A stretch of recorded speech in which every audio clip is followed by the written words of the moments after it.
नमस्कार, आदाब और सत श्री अकाल मेरे प्यारे प्यारे अच्छे अच्छे बच्चों।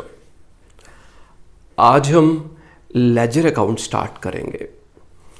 तो लेजर अकाउंट क्या होता है, क्या क्या चीज़ें हैं, वो स्टार्ट करने से पहले एक हमारे पड़ोस में जो लाला जी हैं, मैं उनका एक किस्सा आपसे शेयर करता हूँ। अभी कुछ दिन पहले की बात है। लाला जी अपनी दुकान पर बैठे हुए थे, मक्खियाँ मार रहे थे, काम बहुत कम है, परेशान भी थे। तभी उनका एक कस्टमर आया जिसने उसको पैसा देना था, उधार पर सामान लिया हुआ था। तो कहता कि लाला जी फटाफट बताओ मैंने आपको कितना पैसा देना है, मैं आपको पेमेंट करूं, क्योंकि मैंने शाम को दिल्ली जाना है 1-2 महीने के लिए। तो आपका हिसाब किताब चुकता कर जाऊं, फिर ऐसे 2 महीने लग जाएंगे मेरे को आते हुए आपका पेमेंट करने में। तो लाला जी तो खुश हो गए, चलो भाई इस समय कोई तो पैसा आ रहा है। लाला जी ने फटाफट अपने अकाउंटेंट भाई साहब को बुलाया, अकाउंटेंट जी जल्दी आइए। तो वो आए, अकाउंटेंट भाई साहब आए। तो उन्होंने कहा कि अकाउंटेंट भाई साहब बताइए, ये जो हमारे कस्टमर हैं इनसे हमने कितना पैसा लेना है। इतने देर में कस्टमर भी थोड़ा सा पैनिक हो गया कि लाला जी जल्दी करो, गाड़ी मैंने बाहर लगाई हुई है, कभी भी ट्रैफिक वाले आ जाएंगे तो जितना पैसा आपको देना होगा तो 2000 का कहीं मेरा चालान ना कर जाए। तो फटाफट बताओ, जल्दी बताओ कितना पैसा मैंने देना है। तो लाला जी ने अकाउंटेंट भाई साहब से पूछा। वो कहते हैं कि लाला जी इनसे कितना पैसा हमने लेना है, उसको कैलकुलेट करने में, हिसाब किताब करने में मेरे को आधा घंटा लग सकता है। मैंने जनरल एंट्रीज की हुई हैं, मैं उन जनरल एंट्रीज में देखूंगा कि इनके नाम की जो जो ट्रांजैक्शंस हैं उन सब का टोटल करूंगा और देखूंगा कि इन्होंने अगर कोई पैसा दिया है पहले से, माइनस कर कर मैं आपको आधे पौने घंटे तक बता दूंगा कि कितना पैसा हमने इनसे लेना है। तो ये सुनकर कस्टमर तो परेशान हो गया कि भाई लाला जी मेरे पास इतना टाइम नहीं है, ऑन अकाउंट मैं नहीं दे सकता। तो नमस्कार नमस्ते है, जब मैं महीने या 2 महीने के बाद आऊंगा मैं आपका हिसाब किताब कंप्लीट कर दूंगा, चुकता कर दूंगा। तब तक आप बना कर रखिएगा कि आपने मेरे से कितना लेना है पैसा। और ये बोलकर कस्टमर भाई साहब चले गए। लाला जी ये देखकर आग बबूला हो गए कि भाई माता लक्ष्मी द्वार तक आई थी, दुकान तक आई थी और मिस कॉल देकर चले गए। तो इसके बाद चलो क्या करें, लाला जी ने अकाउंटेंट भाई साहब को बोला जाओ भैया बैठो, क्या करें फिर। अभी अकाउंटेंट भाई साहब गए ही तभी टैक्स वाले, जीएसटी वाले श्रीमान जी वो आ गए। तो लाला जी से पूछते हैं कि लाला जी बताओ आपने इस बार अभी तक टैक्स पे नहीं किया, क्यों नहीं किया। तो उन्होंने कहा कि हमारी सेल इतनी नहीं थी, परचेज इतनी नहीं थी। तो उन्होंने कहा बताओ कितनी सेल है, कितनी परचेज है। अगेन लाला जी ने अकाउंटेंट भाई साहब को बुलाया और मन ही मन लाला जी सोच रहे हैं आज सुबह सुबह पता नहीं किसकी शक्ल देख ली है, बार बार अजीब अजीब सी चीजें हो रही है। तो उनको लग रहा था कि शायद अपनी शक्ल देख ली सुबह। तो लाला जी ने फिर से अकाउंटेंट भाई साहब को बुलाया, अकाउंटेंट भाई साहब से पूछा परचेज कितनी है, सेल कितनी है। और अकाउंटेंट भाई साहब का फिर वही जवाब आया कि सेठ जी मेरे को 2 घंटे का या 1 घंटे का टाइम दो, मैं आपको बता दूंगा। तो टैक्स वाले कहते हैं कि उस समय तो उन्होंने जल्दी मान जाना था, तो उनको लगा कि कहीं ना कहीं उन्होंने कुछ गड़बड़ घोटाला करना होगा। तो कहते हैं कि ठीक है, तो कल आप दफ्तर आ जाइए अपने सारे कागज लेकर, तो वहां पर हम आपसे बात करेंगे। तो वो भी चले गए। अब लाला जी और परेशान हो गए, अकाउंटेंट को देखने लगे घूर घूर कर।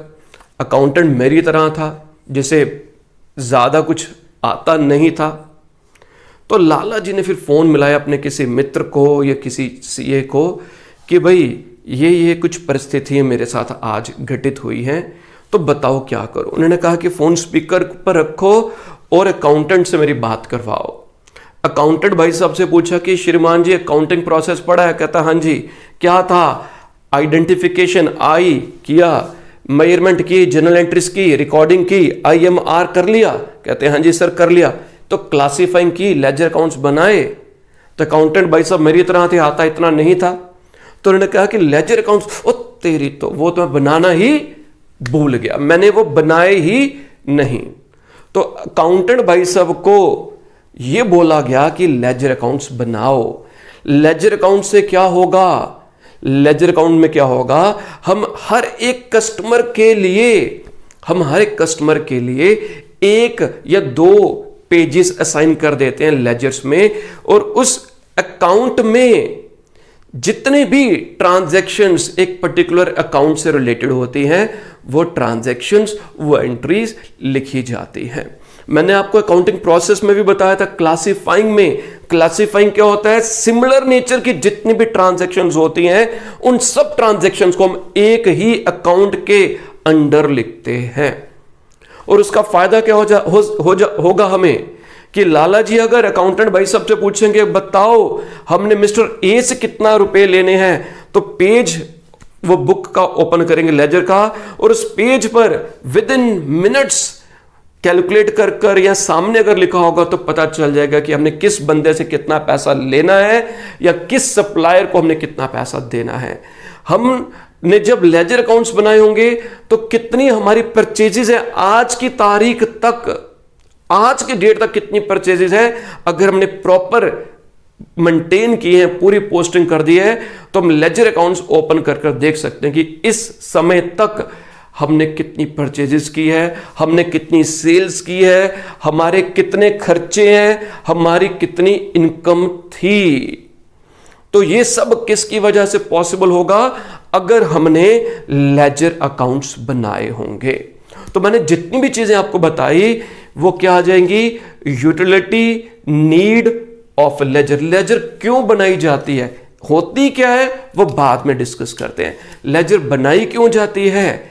लेजर इसलिए बनाई जाती है क्योंकि उससे हमें पता चलता है कि कितनी अमाउंट हमारी ड्यू थी किसी कस्टमर से, या हमने कितनी अमाउंट पे करनी है अपने किसी सप्लायर को, हमारे टोटल परचेजेस कितनी है पूरे साल की, या जिस दिन हम लेजर अकाउंट्स को देखते हैं उस समय तक कितनी परचेजेस है, टोटल सेल्स अभी तक की कितनी है, या पूरे साल की कितनी सेल्स है, हमारे एक्सपेंसेस कितने हैं, हमारी इनकम्स कितनी है। इसके अलावा लेजर अकाउंट्स हमारी मदद करते हैं ट्रायल बैलेंस बनाने में, और जब तक ट्रायल बैलेंस नहीं बनेगा हम फाइनेंशियल स्टेटमेंट्स, फाइनल अकाउंट्स नहीं बना सकते। और फाइनल अकाउंट्स अगर नहीं बनाया तो हमें ये नहीं पता चलेगा कि पूरे साल हमने जो मेहनत की है उसका नतीजा क्या निकला, हमने क्या खोया और क्या पाया, हमें कितना प्रॉफिट हुआ या हमें लॉस हुआ। तो वो सब चीजें जो हैं वो क्लासिफाइंग अकाउंटिंग प्रोसेस में जो आ जाता है। और क्लासिफाइंग क्या कहता है कि सिमिलर नेचर की जितनी भी ट्रांजैक्शंस होंगी उनके लिए हम एक अकाउंट बनाएंगे और उस अकाउंट के में सारी सिमिलर नेचर की ट्रांजैक्शंस को हम लिखते हैं। ठीक है, तो ये आप लोगों को मैंने हिंदी में जो बताया है वो सब चीजें जो हिंदी में मैंने समझाई है उसको यहां पर इंग्लिश में लिखा हुआ है। अब हम इंग्लिश में पढ़ लेते हैं कि क्या क्या लिखा हुआ है। All entries recorded in journal और special purpose subsidiary books, cash book है, परचेज बुक है, वो सब जो होती हैं उन्हें स्पेशल पर्पस सब्सिडरी बुक्स कहते हैं। आर क्लासिफाइड, जो हमारा अकाउंटिंग प्रोसेस में जो 4th नंबर पर था classifying, are classified and in order to ascertain the position of a particular account, all transactions relating to that particular account are collected at one place in the ledger। मैंने जो यहां पर समझाया था हिंदी में वही इंग्लिश में लिखा है कि एक पर्टिकुलर टाइम पर किस अकाउंट में कितना पैसा है, कितनी क्या उसकी पोजीशन है, तो वो लेजर अकाउंट से बनाएंगे, वहां से पता चल जाएगा। In short, a ledger is a book which contains all accounts of the business enterprise। Business के जितने भी अकाउंट्स हैं, हमने सैलरी का अकाउंट बनाया, रेंट का बनाया, प्रिंटिंग स्टेशनरी का बनाया, एडवर्टीजमेंट का बनाया, जितने भी हमारे खर्चे होंगे उन सब के अकाउंट बनाएंगे। हमारे जितने भी कस्टमर होंगे हम उनके अकाउंट बनाएंगे। हमारे जितने भी सप्लायर होंगे उनके हम अकाउंट बनाएंगे। परचेज का, सेल का, कैपिटल का, तो सबके लेजर अकाउंट्स बनते हैं। और जब हम लेजर अकाउंट्स बनाते हैं, एक जो रजिस्टर की फॉर्म में होता है यूजुअली, ठीक है, तो उनमें हर एक अकाउंट के लिए जनरली हम 1 या 2 या 3 पेजेस असाइन करते हैं।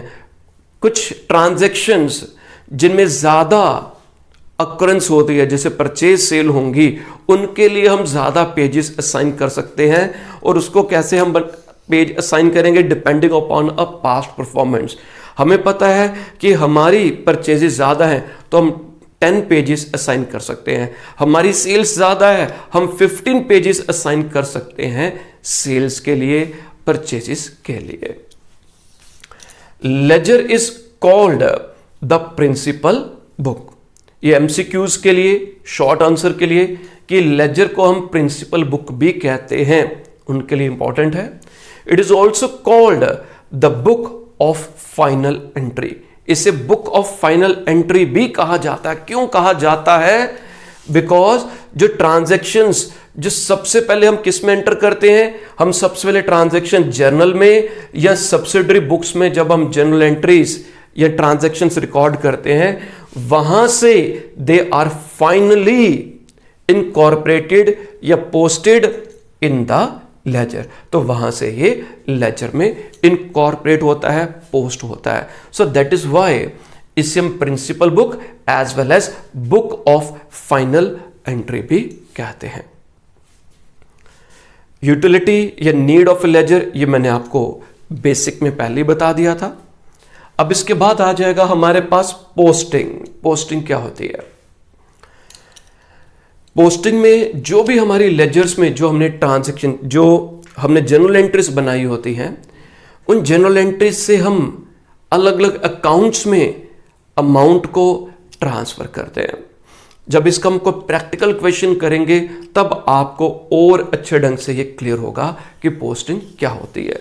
स्टिल क्या क्या चीजें हैं वो आपसे डिस्कस कर लेता हूं। The process of transferring the transactions written in the journal to a ledger is called posting. जो जर्नल में हमारी ट्रांजैक्शंस थी उनको जब हम लेजर में लेकर जाते हैं, उसको वहां पर लिखते हैं, तो उस प्रोसेस को हम पोस्टिंग कहते हैं। In other words, the process of transferring of debits, general entry में एक डेबिट होता है, जनरल एंट्री में एक क्रेडिट होता है। तो जो डेबिट्स और जो क्रेडिट्स होते हैं, तो इसमें क्या लिखा था? Transferring of debits and credits from the journal to the ledger accounts is called posting. Posting is necessary as it summarizes all transactions relating to the account at one place and also shows how transactions have changed the account balances. तो जैसे जैसे हमने transactions enter की, हमारा laser का balance change होता जाएगा। तो वो पोस्टिंग के बाद हमें पता चलता जाएगा।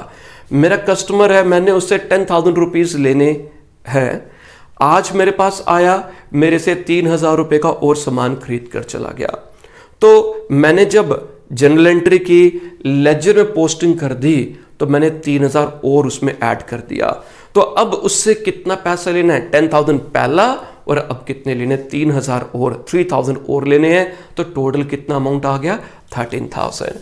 तो वही क्या लिखा? Also shows how transactions have changed the account balances. तो ट्रांजैक्शंस की वजह से अकाउंट बैलेंसेस कैसे चेंज हो गए हैं। यहां तक आप स्क्रीनशॉट लीजिए, फिर इसके बाद आगे मैं कंटिन्यू करता हूं।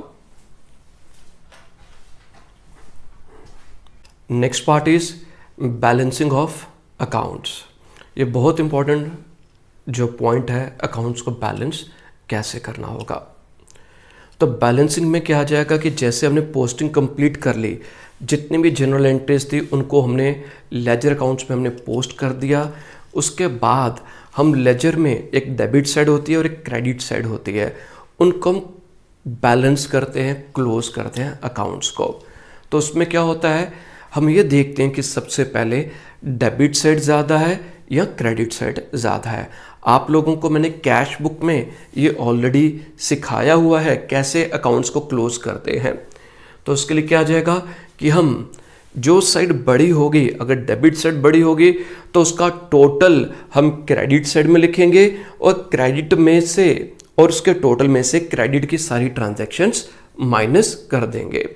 तो अगर डेबिट साइड ज़्यादा है तो बाय बैलेंस कैरी डाउन आ जाएगा, और अगर क्रेडिट साइड ज़्यादा है तो टू बैलेंस कैरी डाउन आ जाएगा। और बाद में जब अकाउंट्स हमारे क्लोज हो जाएंगे तो उसको हम नेक्स्ट डेट पर आगे बैलेंस ब्रॉट डाउन कर लिख देते हैं ऑपोजिट साइड में। तो इसमें क्या लिखा है, after posting the transactions accounts are balanced every year. हम अकाउंट्स को हर साल at the end of the year भी बैलेंस कर सकते हैं, usually at the end of the year ही किया जाता है, और आफ्टर ए सर्टेन पीरियड या कुछ समय के बाद।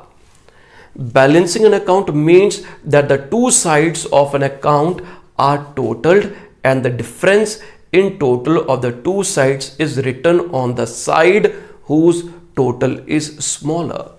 जिसका टोटल कम है जिस साइड का, तो वहां पर हम बैलेंस लिख देंगे। अब बैलेंसिंग के में क्या चीजें आ जाती हैं, एक ट्रेडिशनल क्लासिफिकेशन जो मैंने आपको स्टार्टिंग में बताया था और एक मॉडर्न अप्रोच से बताया था। मैंने आप लोगों को जनरल एंट्रीज मॉडर्न अप्रोच से बताई थी, और इसमें भी आप चाहे प्रेफर करिए जो क्लासिफिकेशन जो हम इसके बाद आगे बैलेंसिंग करेंगे वो मॉडर्न क्लासिफिकेशन से ही। मैंने दोनों को ही यहाँ पर लिखा, दोनों ही समझाऊंगा मैं। तो ट्रेडिशनल क्लासिफिकेशन में we are having 3 accounts, personal, real और नॉमिनल। तो personal accounts and real accounts are balanced. हम पर्सनल अकाउंट और रियल अकाउंट्स को बैलेंस करते हैं। These balances are shown in the balance sheet. इनको हम बैलेंस शीट में शो करते हैं। Nominal accounts, expenses and losses are closed by transferring them to trading account and profit and loss account. तो इसमें क्या आ जाएगा कि नॉमिनल अकाउंट में क्या आ जाएगा कि इनको जब हम क्लोज करेंगे तो इनका बैलेंस हम ट्रेडिंग अकाउंट या प्रॉफिट लॉस अकाउंट में, जो हम फर्दर फिनेंशियल स्टेटमेंट्स में पढ़ेंगे। I would prefer modern classification. इस वे से आप करेंगे तो ज्यादा बेहतर रहेगा।